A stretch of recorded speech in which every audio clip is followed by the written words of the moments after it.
Hello అందరికీ. ఎలా ఉన్నారు? బాగున్నారా? నేనైతే చాలా చాలా బాగున్నానండి. ఫైనల్‌గా అమ్మ వాళ్ళ ఇంటికైతే బయలుదేరి వెళ్తున్నాము. పండగ కోసం అని చెప్పేసి అమ్మ వాళ్ళ ఇంటికైతే బయలుదేరి వెళ్తున్నాము. వెదర్ అయితే చాలా కూల్‌గా ఉండింది. ఎప్పుడు వర్షం వస్తదో తెలియకుండా ఉండింది. అమ్మ వాళ్ళ ఇంటికి, అత్తమ్మ వాళ్ళ ఇంటికైతే హాఫ్ అన్ అవర్ డిస్టెన్సే ఉంటుంది. పెద్ద డిస్టెన్స్ ఏమీ ఉండదు. ఎప్పుడొచ్చినా గానీ ఇక్కడికి అమ్మ వాళ్ళ ఇల్లు అండ్ అత్తమ్మ వాళ్ళ ఇల్లు 2 కవర్ చేసుకొనైతే వెళ్తాము. అక్కడ 2 డేస్ ఆర్ ఇక్కడ 1 డే అలా ఉండైతే ఇద్దరమైతే బ్యాలెన్స్ చేసుకొనైతే వెళ్ళిపోతాము. ఇదొచ్చేసేసి సింగరేణి క్వార్టర్స్ అనమాట. సింగరేణి ఎంప్లాయీస్‌కి అయితే ఇలా క్వార్టర్స్ అయితే ఉంటాయి. కొన్ని కొన్ని ప్లేసెస్‌లో క్వార్టర్స్ అయితే ఉంటాయన్నమాట. ఇదైతే సింగరేణి పక్కన ఉన్న కొంచెం ఏరియా అనమాట. మేము అక్కడి నుంచే వెళ్తున్నాము. ఇంటికెళ్ళే దారంతా ఇక్కడే ఉంటుంది. నా చిన్నప్పుడైతే ఇంకా చెట్లయితే చాలా ఎక్కువగా ఉండేవి. విపరీతంగా ఉండేవి. ఒక ఫారెస్ట్ లాగా ఉండేదనమాట. ఇప్పుడైతే అన్ని చెట్లయితే లేవు. చాలా వరకైతే తగ్గిపోయాయి. చెట్ల తీర్థాలకని చెప్పేసి ఇక్కడ ఫారెస్ట్‌లోకే వచ్చేవాళ్ళము. చాలా చెట్లయితే ఉండేవి. అప్పుడైతే చాలా విపరీతంగా చెట్లుండేవి. మా ఇంటి పక్కన నైబర్స్ కావచ్చు, మా పెద్దమ్మ అంటే ఇంటి పక్కనున్న అత్త వాళ్ళు, అమ్మ వాళ్ళు, పెద్దమ్మ వాళ్ళు వీళ్ళందరం కలిసేసి ఆగస్ట్‌లో ఒకసారి, మళ్ళీ కార్తీక పౌర్ణమిలో ఒకసారి అలా ఒక ఇయర్‌లీ 2 ఆర్ 3 టైమ్స్ అయితే చెట్ల తీర్థాలకైతే వెళ్ళిపోయేవాళ్ళము. చెట్ల తీర్థాలంటే మరేం కాదండి. వనభోజనాలనమాట. అందరం కలిసేసి ఆ చెట్ల మధ్యలో కూర్చొని వంట చేసుకొని తినేసి వచ్చేవాళ్ళము. ఎవరి ఫ్యామిలీ వాళ్ళు వెళ్ళేసి వచ్చేవాళ్ళు. ఇంటికెళ్ళే దారిలో సింగరేణి మైన్ అయితే ఉంటుంది. సింగరేణి మైన్ అంటే తెలియని వాళ్ళ కోసం అయితే చెప్తున్నాను. ఇది ఒక కోల్ మైన్ అనమాట. ఇక్కడ నుంచి కోల్ అయితే ఎక్స్ట్రాక్ట్ చేస్తారు. ఆ ఎక్స్ట్రాక్ట్ చేసిన కోల్‌ని అయితే ఇలా పైనుంచి ఒక ట్రైన్‌లోకి అయితే పంపించేస్తారు. ఆ ట్రైన్ నుండి అయితే ఎన్‌టీపీసీకి వెళ్తుంది. అక్కడ నుంచి మనకైతే పవర్ అయితే వస్తదనమాట. ఇది ఆ కోల్ మైన్. మీరెవరైనా బాలకృష్ణ గారి 'నిప్పురవ్వ' మూవీ చూసి ఉంటే అందులో ఒక ఇన్సిడెంట్ ఉంటుంది. వాటర్ వచ్చేసేసి కొంతమంది చనిపోతారు కదా! ఆ ఇన్సిడెంట్ అయితే రియల్‌గానే జరిగింది. అది కూడా ఈ మైన్‌లోనే జరిగిందనమాట. ఇది నా చిన్నప్పుడు జరిగిండింది. ఫైనల్లీ అమ్మ వాళ్ళ ఇంటికైతే వచ్చేసాము. నెక్స్ట్ డే అనమాట. ఇంగ సద్దుల బతుకమ్మ నెక్స్ట్ డే. ముందు రోజైతే నేను అమ్మ వాళ్ళ ఇంటికైతే రీచ్ అయిపోయాను. నైటే కొన్ని మేమైతే అరేంజ్‌మెంట్స్ అయితే చేసుకున్నాము. వాటి వీడియో అయితే నేను తీయలేదు. అమ్మకు హెల్ప్ చేయడానికని చెప్పేసి ముందు రోజే నైట్ అయితే కొన్ని సీతమ్మ కుచ్చులనైతే కట్టలా కట్టుకున్నాము. తర్వాత అయితే ప్రిపరేషన్ అయితే స్టార్ట్ చేసాము. బతుకమ్మను పేర్చడం అయితే మేమైతే స్టార్ట్ చేసాము. ఇదైతే నేను నా మ్యారేజ్ టైంలో వేసిన గడపకైతే ముగ్గనమాట. ఆ ముగ్గునే మళ్ళీ మా అన్నయ్య మ్యారేజ్‌లో మళ్ళీ తర్వాత కలర్స్ వేసేసి వాటికి మళ్ళీ కలర్ ఫిల్లింగ్ అయితే చేశాము. నాకు తెలిసినప్పటి నుండి నేనైతే అమ్మకైతే ఈ విధంగా అయితే హెల్ప్ చేస్తాను. అమ్మ అయితే ప్రతిసారి తన బతుకమ్మ అయితే తనే పేరుస్తది. నాది మాత్రం నేనే పేర్చుకుంటాను. తనకైతే హెల్ప్ చేస్తాననమాట. ఫస్ట్ అయితే ఇలా ఎక్స్ట్రా ఉన్న ఎడ్జెస్ అయితే కట్ చేసేసి అయితే అమ్మకిస్తే అమ్మ అయితే పేరుస్తది.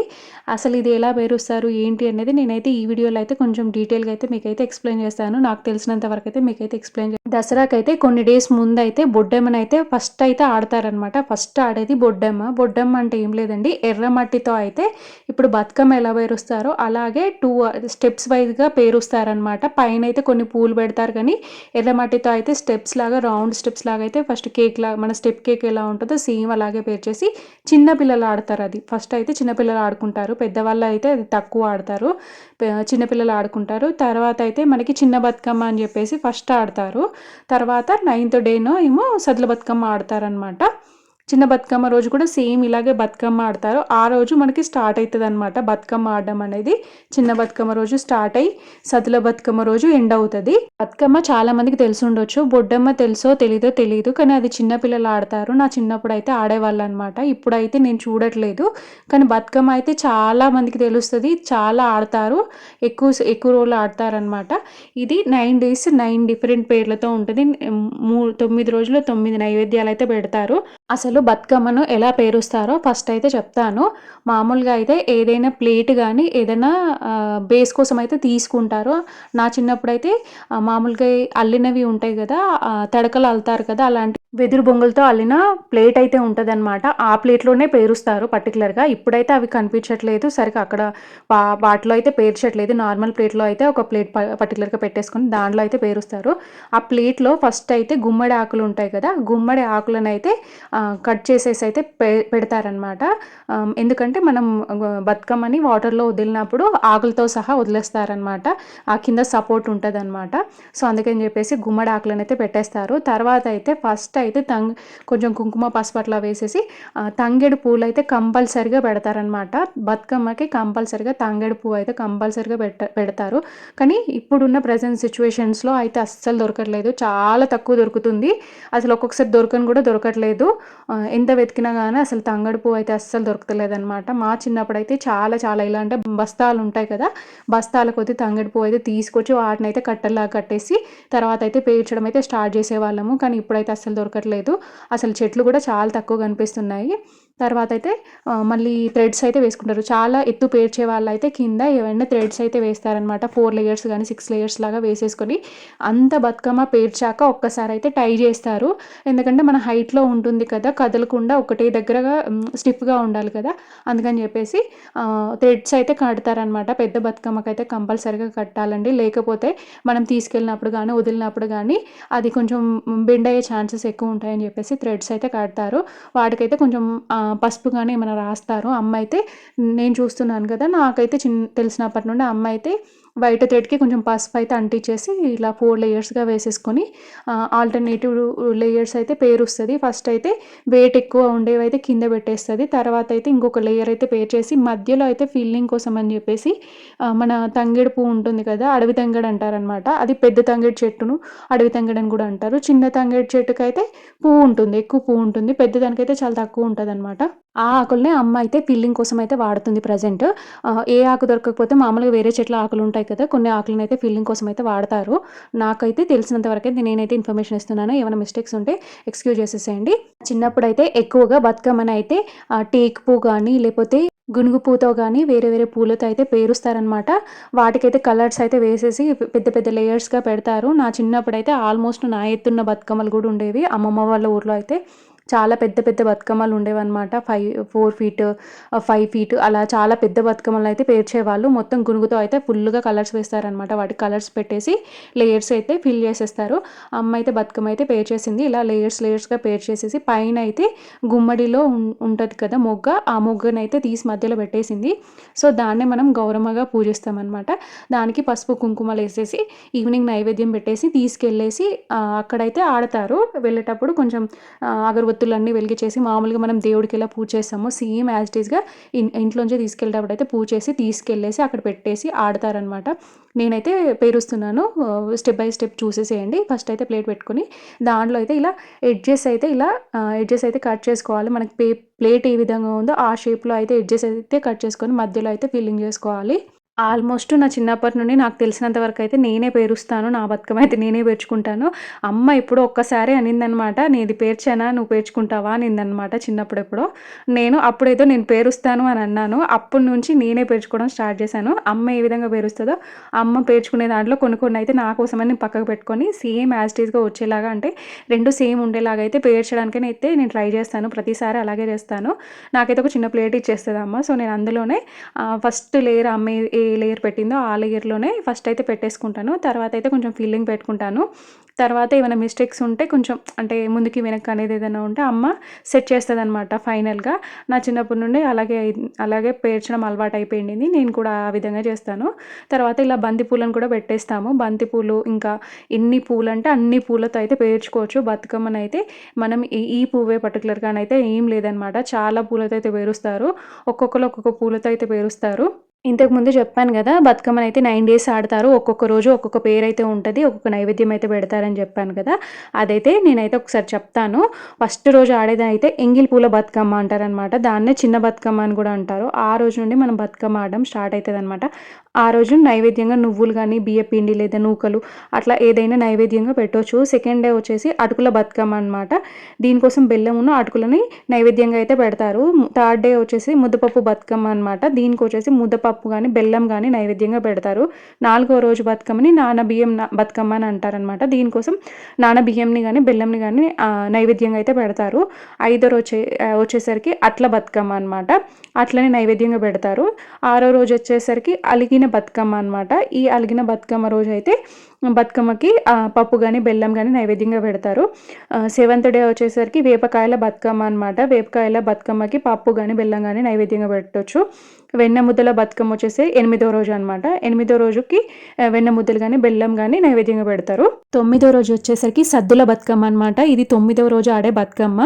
దీనికైతే వివిధ రకాల నైవేద్యాలు అయితే పెడతారనమాట. వివిధ రకాల సత్తులు అయితే ప్రిపేర్ చేస్తారు. నువ్వుల సత్తు కానీ పల్లి సత్తు కానీ ఇలా డిఫరెంట్ సత్తులు అయితే ప్రిపేర్ చేస్తారు. ఇదే ఫైనల్ బతుకమ్మ అనమాట. తర్వాత బతుకమ్మ అయితే ఆడరు. బతుకమ్మ పేర్చేశాక పాప అయితే లేచేసింది అనమాట. మామూలుగా అయితే మార్నింగే బతుకమ్మని పేర్చేసి దేవుడి రూమ్ లో అయితే పెడతారు. ఒక తడిగుడ్డ ఏదైనా బతుకమ్మల మీద అయితే కప్పుతారు. ఈవినింగ్ అయితే కంపల్సరీ ఒక ఫోటో సెషన్ అయితే జరుగుతుంది. వీడియోగ్రాఫర్స్ అయితే మా చుట్టే తిరుగుతారు. వాళ్ళు ఎవరో కదండి, ఇంట్లో వాళ్ళే. తర్వాత ఈవినింగ్ అయితే ఒక్కసారి అయితే దీపం వెలిగించేసి అగరబత్తులు పసుపు కుంకుమ అన్ని వేసి సత్తులు అన్ని సమర్పించాక ఒక్కసారి అయితే అమ్మవారిని గౌరీమాతను తలుచుకుంటారనమాట. బతుకమ్మ అంటే గౌరీమాత లాగా సమానం అనమాట. సో బతుకమ్మకైతే ఒక్కసారిగా నమస్కారం చేసుకొని టెంకాయ అయితే కొట్టేసి ఇంటి నుండి అయితే తీసుకెళ్తారు. తర్వాత 3-4 స్ట్రీట్స్కి కలిపి ఒక ప్లేస్లో ఎర్రమట్టిని అయితే అలకి ముగ్గు వేసేసి మధ్యలో తులసి మాతనైతే నాటుతారు. మధ్యలో అయితే కొంచెం టెంపరీగా అయితే తులసి మాతనైతే నాటేసి తులసి మాత చుట్టూ అయితే మనం పేర్చిన బతుకమ్మలు అయితే తీసుకొచ్చేసి అయితే పెడతారనమాట. తీసుకొచ్చేసి పెట్టి అక్కడ ఉన్న అన్ని బతుకమ్మలకైతే ఒకసారి అయితే నమస్కారం చేసుకొని బతుకమ్మల చుట్టూ అయితే అప్పుడు తిరుగుతూ పాట పాడుతూ మనం చప్పట్లు బతుకమ్మ పాట పాడుతూ ఆడడం అయితే స్టార్ట్ చేసాము. సాంగ్ అయితే వినేసేయండి, మీనింగ్ అయితే చాలా బాగుంటుంది. తల్లికి వియాలో ఏడుగురు దాసిలు వియాలో ఏడుగురు దాసిల వియాలో ఎంట పెట్టుక వియాలో పైన వరలక్ష్మి వియాలో పూల జాడల్ల వియాలో కుంకున పూసేటి వియాలో గుమ్మడి పూలు వియాలో తరుత పూసేటి వియాలో తంగేడు పూలు వియాలో కొమ్మల్ల పూసేటి వియాలో గోరంట పూలు వియాలో మండల పూసేటి వియాలో మల్లియ పూలు వియాలో యాపులు ఈ పూలు వియాలో అన్ని జామా చేసే వియాలో అన్నుంచి వరలక్ష్మి వియాలో ఇంటి వద్ద కచ్చ వియాలో బంగారు తప్పున వియాలో బతుకమ్మ వెలిసింది వియాలో తప్పున బంగారు వియాలో చీర కట్టినది వియాలో ముత్యాలు దాపిన వియాలో రవికే దొడిగను వియాలో బంగారు తప్పున వియాలో బతుకమ్మ వెలిసెను వియాలో వన్నుంచి వరలక్ష్మి వియాలో ఆట జాడల్ల వియాలో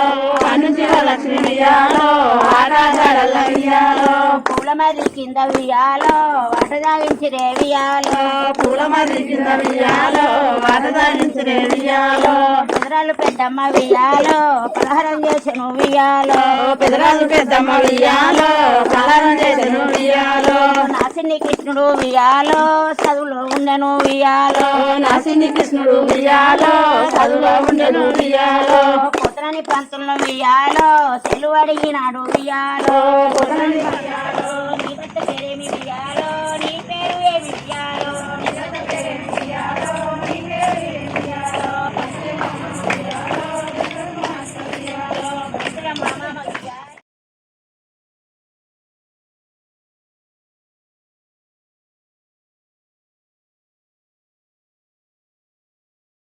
ఇప్పుడైతే అందరైతే సాంగ్స్ అయితే పెట్టేసుకొని అయితే బతుకమ్మ అయితే ఆడడం చేస్తున్నారు. నా చిన్నప్పుడు అయితే పర్టికులర్గా ఒక 4-5కి పాటలు అయితే కంపల్సరీగా వచ్చి ఉండేవి. వాళ్ళే కంటిన్యూగా పాటలు అయితే పాడేవాళ్ళు అనమాట. ఆల్టర్నేటివ్గా ఒకరు 2-3 అట్లా కంపల్సరీగా పాటలు అయితే కంటిన్యూగా పాడేవాళ్ళు. ఒక్కొక్కరు 4-5 పాటలు అయితే పాడేవాళ్ళు అనమాట.